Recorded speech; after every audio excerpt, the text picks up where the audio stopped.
Viewers, welcome to Aegon learning. മക്കളെ, നമുക്ക് എന്തായാലും ഒരു മാർക്കിന് ചോദിക്കുക സന്ധി, പിരിച്ചെഴുത്ത് അല്ലെങ്കിൽ വിഗ്രഹാർത്ഥം തുടങ്ങിയിട്ടുള്ള കാര്യങ്ങളായിരിക്കും. അതിൽ വിഗ്രഹാർത്ഥം എങ്ങനെ നമുക്ക് ശരിയായിട്ട് ഉത്തരം നൽകാം എന്നുള്ളതാണ് ഇന്നത്തെ വീഡിയോയിൽ നോക്കുന്നത്. നമ്മുടെ ചാനൽ ആദ്യമായിട്ടാണ് കാണുന്നതെങ്കിൽ സബ്സ്ക്രൈബ് ചെയ്യാനും വീഡിയോ ലൈക്ക് ചെയ്യാനും മാക്സിമം ഫ്രണ്ട്സിലേക്ക് ഷെയർ ചെയ്യാനും മറക്കാതിരിക്കുക. നമ്മുടെ ആദ്യത്തെ ചോദ്യം നോക്കിയേ, അല്ലെങ്കിൽ എന്താണ് വിഗ്രഹാർത്ഥം എന്ന് ആദ്യം മനസ്സിലാക്കുക. വിഗ്രഹാർത്ഥം എന്ന് വെച്ച് കഴിഞ്ഞാൽ പദങ്ങൾ തമ്മിലുള്ള ബന്ധം കണ്ടെത്തലാണ്. ഇപ്പൊ തലവേദന, തലയിലെ വേദനയാണ് തലവേദന. രണ്ട് വാക്ക് നോക്കിയിട്ട് ആ വാക്കുകൾ തമ്മിലുള്ള ബന്ധം നോക്കുക. ഇനി അല്ലാത്ത പക്ഷം നമുക്ക് എന്താണ് ചില പേരുകള് അല്ലെങ്കിൽ എന്താണ് ചില അനുഭവങ്ങള്, അങ്ങനെയുള്ളതൊക്കെ നമ്മൾ കൃത്യമായിട്ട് വേർതിരിച്ച് തന്നെ എഴുതേണ്ടി വരും. ഇപ്പൊ അച്ഛനമ്മമാർ, അച്ഛനും അമ്മയും രണ്ടാളുകളാണ്. രാമലക്ഷ്മണന്മാർ, രാമനും ലക്ഷ്മണനും. അപ്പൊ ചേർത്തായിരിക്കണം പിരിച്ചെഴുതേണ്ടത്. ഇപ്പൊ സുഖദുഃഖം, സുഖവും ദുഃഖവും രണ്ട് ഫീലിങ്സ് ആണ്, വ്യത്യസ്ത ഫീലിങ്സ് ആണ്. അപ്പൊ അതൊക്കെ ചേർത്ത് എഴുതണം. അല്ലാത്തത് നമുക്ക് ഇവിടെ നോക്കാം.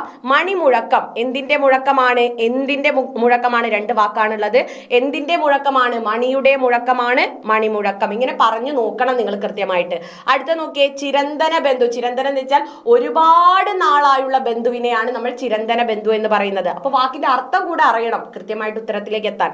ചിരന്തന കാലമായി നിലനിൽക്കുന്ന ബന്ധുവാണ് ചിരന്തന ബന്ധു എന്ന് പറയുന്നത്. അടുത്ത നോക്കിയേ, പുരോഗമനോന്മുഖം അല്ലെ, അതേതാണ്? പുരോഗമനത്താൽ അല്ലെ, ഡെവലപ്മെന്റ്സിനാലുള്ള ഉന്മുഖത്തെയാണ് പറയുന്നത്. പുരോഗമനത്താൽ ഉന്മുഖം, പുരോഗമനോന്മുഖം.